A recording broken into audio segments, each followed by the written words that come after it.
I'd say. Okay, why don't we do that? I've got four. What about that rugby? Wasn't it good, eh? Mate, I enjoyed the game. I did up until the first minute of the second half, I think, or the third or fifth minute of the second half, whatever it was, where they. Cool, I reckon you guys will take some beating at home. We've got Yeah, to a beat lot of errors. that trophy back. I'm not sure it's going to be all that easy. They're making a lot of mistakes, which is a good sign in longer term, because if they can cut those errors down, they will be very competitive. I agree with that. You know, when you say that, Geoff, one thing I don't know if it's a rugby show, but one of the things they are doing is they're playing rugby and they're having a crack at us. And the way to beat us is to have a crack at us. And if you do that, you are going to make some mistakes. We make plenty of mistakes, but we win because we keep playing. And I think they're playing a New Zealand style of football where they're prepared. If there's an opportunity, they're prepared to have a crack from anywhere on the field. If they think they've got a chance, they're prepared to have a crack. Boy, they're hitting the line hard. There's lots to like about their rugby compared to rugby a year ago. I do think if we can get 1-1 in Australia and get that trophy back, we'll have done bloody well. I have a feeling we're going to find it pretty tough. I think that's nice because how old's your son, Geoff? 35. So he's never seen Australia win in Eden Park. No, he hasn't. That's true. That is okay, true. Mate. And I don't think I can remember it either. To be fair, I can still remember. I can still remember it. I'll bet you can. Dark old day that was. Still got a hangover. Let's get into some charts, mate. What are you looking at today? Mate, I thought I'd have a decent look at the Euro, but I won't start with that. I'll start with something that I've been stalking for quite some time and haven't really managed to get into it. I think Paul Hutton and myself have been all over this one for ages, but as you can see from this, I don't know. I thought I heard him earlier on, but he's not in the room, so I must have hered someone else. It was a bit confusing. I think it was Julian that you heard. Here we go. That would make sense. I mean, they sound nothing like each other at all, but no, I think it was. He was putting on his best Australian imitation. Oh, that's just concerning, if you ask me. Anyway, we'll move on. We'll move on from that. Over back to you, buddy. All right. So this one for me is quite a clear chart pattern, and I can't find my pen. I'll point it out with my cursor. This little tweezer bottom, well, it's not a little tweezer bottom. This is a weekly chart that we're looking at, and it's a substantial tweezer bottom. But it's really easy to get carried away with chart patterns. They've actually got to be in the right place. And I think this one is in the right place because it has ducked below the lowest of the lows, and we've had this tweezer bottom. We've had a rally. We've come back and tested this area and failed again at this area. And I think that is why, and that's a higher low and that's a higher high, obviously. The trick here is getting your timing right. And it's been very, very difficult over the past few weeks because it's gone nowhere. But that's quite a trend at the moment, if that's such a thing. Is there a trend of going nowhere? Maybe there is. Well, certainly this has been in a range. There's no question about that. And it has been very, very difficult to find an entry. On the daily charts this week, we find that we've broken this longer term trend line that goes back to February. So pretty much all of the year thus far has been an attempt to get above that, if you like. And we've finally snuck above it, and we've now retested it. The interesting part here is how do we get clear of there, and how do we find an entry? That's the key to me. And the only way I can do that from my trading style point of view is to wait for that support level to be broken and come back as a false break. So that's what I want to see, really. It may not be a quick thing. It may be not even next week, but I've got to keep following that. At the moment, I don't see any way in on the smaller time frames either. But I do like the break and retest of this trend line that's, as I say, been in vogue since February, or that's where it began anyway. If you're a position trader and you like trading levels, then maybe the level above there makes sense, above that level there, or maybe even the breakout. You might want to trade that as well. And there are worse things to do, of course, than find a smaller time frame entry around this area if it does pull back a little bit. Of course, the pivots will change. Well, the weekly pivot will change tomorrow. I didn't really forecast that. It probably won't move too far, but maybe a little bit of an intraday test, break and retest of that area might be interesting. I'll be looking for that most definitely. Bigger picture, it doesn't like going below this level, but it's been stuck there for the longest time right now. That's a monthly chart. So we've been there pretty much the whole of this year, and we've been unable to get above it.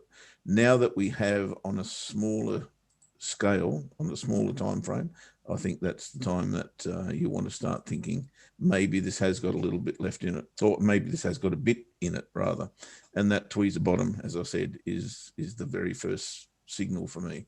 So if I go back to there and end where I began, tweezer bottom, higher low. This is the trick.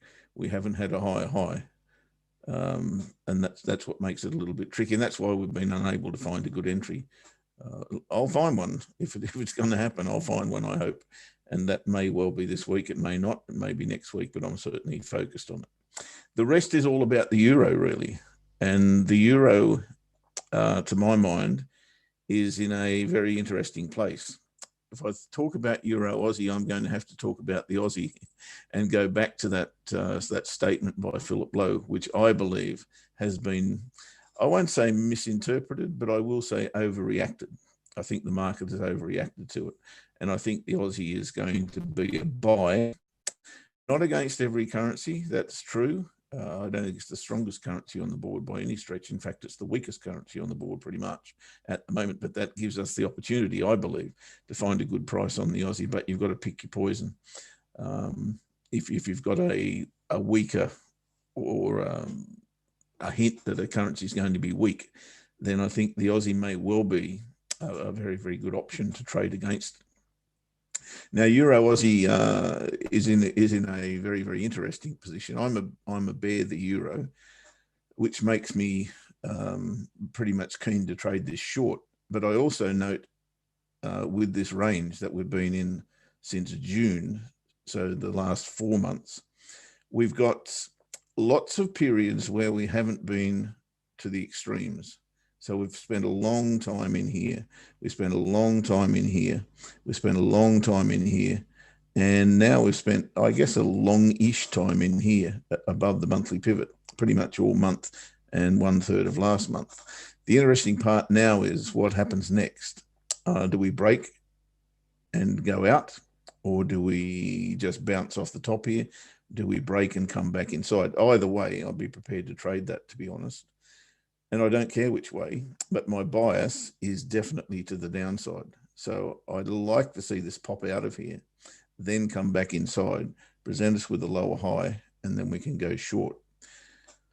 I think that's probably the best way for me to describe what I'm going to look for this week on Euro Aussie. Now, it may well be that the market considers that Aussie news or that statement by Philip Lowe is absolutely bang on, they're going to cut interest rates.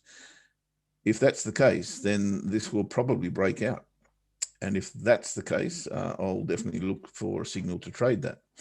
So I'm not committed to the short. My preference and bias is to the short side, but I'm not committed to it. We're at a great spot. That's what I'm trying to point out here. This level is quite key for me.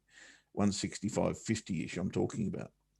And if you have a look at the bigger picture on this, you can see through here, it has been strong resistance for a long, long time. Yes, the breakout with COVID, and that's no fluke. That's what that was all about. But, you know, throw COVID out the window, and I'm sure we'd all would like to do that. We've been in this range for just the longest time. So why would I think now's the time for this to break out? And I don't, frankly. So I'll be trying to trade this off the top down to the bottom side, back to the trade line, or trend line rather, certainly. But then back to this 160, or let's call that 1.61, because I think that's the bottom of the range. So that's Euro Aussie for the week, setting up, I think, nicely for a short, But again, I'm not committed to it. If it breaks to the high side, I think there's a possibility there as well. Euro Kiwi. Now, my first question was going to be, what do we think is going to happen with the Kiwi tomorrow, with the election now done and dusted, and a pretty significant result? Well, certainly a certain result, as you were alluding to. Well, you weren't alluding to it, you're actually saying it, Paul. Yeah. What I see here, again, with my Euro bias, if that is the case and the market's thinking Kiwi rally, then I'm thinking Euro Kiwi short. Evidence to suggest that could happen is that we've now come back below. Again, this is the COVID outbreak, if you like, and there's no pun intended there, but that's exactly what that is. And we've come back below that level now and refuse to go above it. And I think with the potential euro weakness coming up, and if the Kiwi is to strengthen on the back of the election, then I can totally see why this would fall underneath that level. And there may well be a fair way to go on that, you know, even down to this area here, which is what, 140, let's call it 147. So there's potentially, you know, 300 pips there for not much risk, in my opinion. So I'll be looking for that. Maybe even tradable on the weekly chart with that bar there from not last week, but the week before. That's something I do like to see. It's a significant lower high. And I think you can probably even get profit before you hit a substantial support level as well, which would probably be in, I'm thinking, that vicinity. So you might like to take, if you want to trade that is, you might like to think about taking profit there and then letting the rest rip and see if you can get a good chunk of that if it is to go that way. But the chart's telling me that that this is a sell. And if you didn't want to trade the weekly chart, then there may well be an opportunity as I'm not sure we can rally from here, and that's going to be the issue if you're not in already on the weekly chart, or maybe on a break and retest of the support level. That may be your next option. I don't think we're going to, if this is to short, if this is to fall, I don't think we're going to go to resistance. I think we're going to go straight down, and maybe a retest is what you'd be looking for. I don't know if that happens tomorrow or Monday, Tuesday, Wednesday, who knows. But I think the break of this support level and a retest may be very, very interesting. Of course, that's the daily chart, and there is a hint at the moment. I wish I had a trend line that went up through there. That would be pretty cool. There's one that goes through here, which is kind of hinting at break retest, not only of the trend line, but also of the weekly pivot of last week. Interesting. I might try and find a way in here, but certainly on the smaller time frames tomorrow, I think that's what I'm going to be hunting come UK Open time. We will see. The last one is still euro, and it's euro dollar, and we've kind of been saying this for a while, but this is probably my favorite. And the reason it's my favorite is because the chart pattern is very, very clear to me. I really wish I could find my pen. That would be awesome. Aha, there it is. So this is a pattern I like to see. And what it is, or what it represents to me, is false break, higher false break, higher false break. 3 in a row.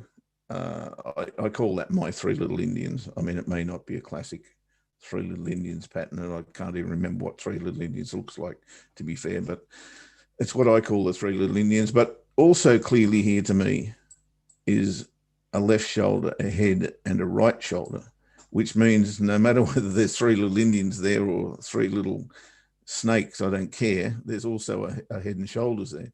And if that's a head and shoulders, then the neckline for that goes through here. And we've had a break of the neckline. Took the longest time to get there, but we had a retest and a very strong bar that got rejected. I think, Paul, you actually spoke about this bar earlier. And then the, two inside day bars before it actually broke. I think that's significant, frankly. And I'm not sure how to get in here right now, unless you want to trade, you know, maybe a break of that neckline again, but it has rebroken. And even if you could draw that horizontal line where price is right now, if you draw that across this level, then you can see that it's also been rebroken, and a little bit of a doji type candle there on Friday. And I think we saw a few of those. I don't think there was too much happen on Friday, but that's interesting. The breakdown of that level again, and the retest of that level again, and the rejection of that level again. I'll be looking at that very, very closely tomorrow, and maybe on a 4-hour chart early in the day. Monday morning is not a good time for me to trade, I've got to say, but I think it's worth a look, because I think euro dollar, and I'm not a fan of the dollar. I heard what Julian was saying about it. Sorry? When did that change? Of the US dollar? You've been a fan of the US dollar as long as I've known you, Geoff. You always loved that. Yeah, like heck. I think it's trash. But anyway, we won't go there. Mate, when you're ready, can I read you the parts out of Governor Lowe's speech of the reason for the move? Yes, you can. Can we do it now? And I'm just about ready. Hang on 2 seconds. Okay, I'll just complete that. And yeah, I want to have a look at the 4-hour chart before I move from there. That's all. Cool, mate. No worries. And then I'm done. The 4-hour charts, because that's where we're going to start today, tomorrow. And as I said, I'm not a massive fan of Monday morning, that's for sure. But that's telling me that there's a very clear false break of the support trend line. So I would love to see this play out and go back up to here, to the pivot, the monthly pivot. The weekly pivot won't be there. It'll be down here somewhere. But I would love to see this play out where we get back to that monthly pivot. And that's where I'll be looking to trade this short from. Euro, US dollar tomorrow. If we get up there, then hopefully by UK session time, we're looking at a bounce off the monthly pivot. We shall see. That's me done, Nick. Tell me about Philip Lowe that I haven't read. I'm going to read you three paragraphs and tell you what they mean in my view. Okay. Yep. The 3 bottom ones. Yep. Pretty close, not quite. The board will not be increasing the cash rate until actual inflation is sustainable within the target range. It is not enough for inflation to be forecast to be in the target range. While inflation can move up and down for a range of temporary reasons, achieving inflation consistent with the target is likely to require a return to a tight labour market. On our current outlook for the economy, which we'll update in early November, this is still some years away, so we do not expect an increase in the cash rate for at least 3 years. So extending out the lower cash rate for 3 years is reasonably bearish for the currency. But everyone's saying that. But it's not just Philip Lowe saying that. Different, Geoff. Why? Because he makes the decision. Everyone else is talking. He makes the decision. No, I mean all the. Oh, you mean no central bankers are making the decision? Well, no, I'm talking about the central bankers, not his board members. Cool. Look, let me go further for this for you, okay? He's talking. There's another paragraph. Then he goes. The first is how much traction any further monetary easing might get in terms of better economic outcomes. When the pandemic was at its worst, there were severe restrictions on activity. We judged there was little to be gained from further monetary easing. The solutions to the problems the country faced lay elsewhere. As the economy opens up, though, it is reasonable to expect that further monetary easing would get more traction than the case earlier. So he is definitely suggesting that further monetary easing is likely. But you can't stop there. He goes on to say more. That's out of context. If you stop there, that's journalism. Buddy, that's a paragraph from a speech. Yes, but he says more. Yeah, look, that's cut and paste, that one. That's like a soundbite that we get every day on the news, which is all humdrum. But I'll tell you what, I know he said it. I'm not denying he said it, but he goes on to say that there's more to the story. Yep, I'm sure there is.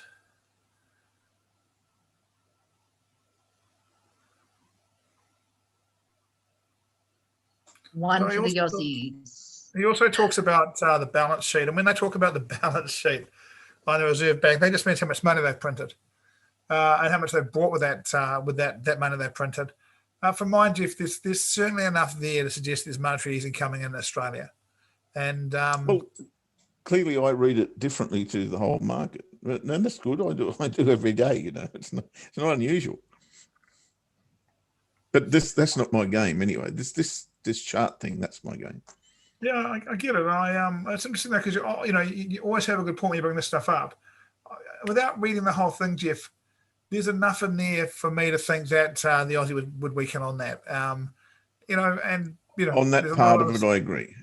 But there's more to it. There really is more to it. Those 3 paragraphs at the end were very much a conflict that the board is going through, where on the one hand, exactly what you said, or where you stopped intimates, or even more than that, it states that monetary easing would help.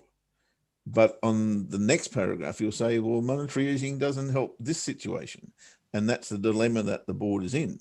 And that's why I think there's no real, there may be an intonation, but there's no real statement from him. And I even read in one of the headlines that the Reserve Bank of Australia were dropping interest rates to 0.1%. Where does he say that? But he certainly doesn't say that. I thought the next paragraph is pretty complicated economic stuff. It's clear enough to me, but I would imagine reading that, you'd want to have a bit of an understanding of macroeconomics to get a bit of a view on that. Well, that's where I went wrong then, because I've got none. We will leave that for now. We will leave that for now. I think there is enough in there for me to read that and think there's going to be some selling of the Aussie dollar based on that. And again, we'll watch in the next look. Well, that's right. Next Sunday we'll have. Justin's been long Aussie New Zealand for the last 2 or 3 weeks, and very clearly he thinks Aussie's on the way up. So it's very easy for fundamentalists to have different views when they read this stuff, depending on what you read and what you take seriously. We will spend another week and have another chat next Sunday and see where it's gone, mate. Absolutely, and I think that'll be interesting. And I'll bring a piece of humble pie along with me. The Humble Pie Cafe. I went there on Friday, mate. Stopped in and had a keto steak and cheese pie. Nice. Sounds good. Wasn't the worst thing in the world. Right here, mate. More from you? No, mate. No, I'm done. I'm short the euro. I've got a question mark on Euro Aussie, not surprisingly, and I'm long CAD Swiss. Mate, I like the euro short. I just feel if euro can just get through the level it's at right now, at the bottom of that sort of range, that there's some space down there. I like the euro short. Big personally. space, yep. Yeah, I do like that. I didn't get a chance to have a look at the CAD Swiss stuff you're talking about. We see that you and Paul Harton have both been chasing it for a little while. Mate, what was the chart you saw that had just been going sideways forever? That would be Euro Aussie. Oh, really? Boy, that looked like no fun at all to trade. Well, yeah, maybe so. Well, I disagree. Wow, or something. I'm looking at that going, my gosh, that's boy, you wouldn't want to try trend trading that for a little while. No, you would not. But it's even more dramatic if you play it out to a monthly chart. Well, sorry, not a monthly chart, a weekly chart, because that range has been there forever. It's been trading in there for a long, long time. It was only COVID that broke it out of there, and it came straight back into it. So it loves it in there, doesn't it? Yeah, really. Well, another way of looking at it is just to suggest that, the market just feels that's fair value. And sometimes we forget as Forex traders, look at charts and we go, we do this and we do that. But there's a few people out there, buying and selling these currencies for the exchange of goods. They also create a little bit of supply and demand. And, maybe it just appears the market feels this is around fair value for Euro Oz, Certainly, I think that's good fun for range traders. Boy. Actually, to be honest, Geoff, I just feel at the moment as if you're a range trader, life should be pretty good. I think between now and the US election, maybe about a week out from the US election, maybe the next couple of weeks, we've got 2 weeks, 2.5 weeks to NFP, haven't we? I would just think that we're probably looking for a pretty quiet time going through there, to be honest. Yeah, look, there's a fair bit of volatility about last week in particular, which can chop you up if your stops aren't wide enough and you're on smaller time frames. So it's not as easy as you might think, but I think the bigger time frames are pretty reasonable. Yeah. Yeah, it'd be interesting, Geoff. I don't know why I'm expecting a move in gold this week, and I've watched gold take on the top and bottom of its area recently, and boy, it struggles at both.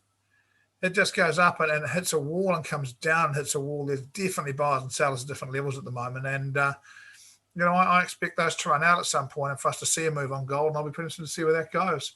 Other than that, I've got to say, it looks to me like there's a fair bit of stuff, a little bit of ranging going on as we wait for some clarity in the US. And, I think, I don't know how to say this, but I think to some degree with the US, there's an expression, you can't make this stuff up.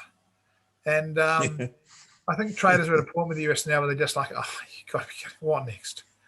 And I think they're a bit over it. And I think we just need to get to a conclusion and see where it's going to go, Yeah, look, I wouldn't like to be there. I've got to say, I'm pretty happy I'm living where I'm living rather than being amongst all of that stuff. And I think it's high time we had end of Brexit, end of Trump. Yeah, mate, I'll tell you what, we're interested to see what the markets do at that point. Mate, is that why you moved to Tasmania? Because it's easier to do bamboo farming with 3 arms? It helps. It absolutely helps. There's no question. But it also... It was either New Zealand or Tasmania. Right? Well, mate, I'm going to leave my Australian sheep joke out because it's just not suitable for. Good plan. Don't go there. Do not go there. Not going to do it. Not going to do it. But you guys enjoy eating it. Guys, we're going to wind her up. I think we are done, aren't we? I didn't see Shukri in. I don't think he's here. Been another interesting show, guys. And look, tomorrow morning I will buy the S&P. It's what I do on this date, and see how that plays out. We won't talk in detail about that because we are streaming to YouTube, if not to Facebook. We will get the Facebook thing sorted out in the next couple of days. That could be part of a new compliance thing with Facebook by the sound of it, but we will work through that. Guys, I'm going to wind this up in the way that I wind most of my shows up, and I'm just going to remind you guys to stay calm and make good decisions. That's what trading's all about, Don't rush into stuff. Don't stay out of good stuff. Just stay calm and make good decisions. If you do that, it could work out. If you're on the mentorship program, or if you have an invitation, raise it in 10 minutes. We're talking COT, and he's going to explain to you how to use the COT data that we have to make money. He's going to show you how to use the seasonal data that we have to make money.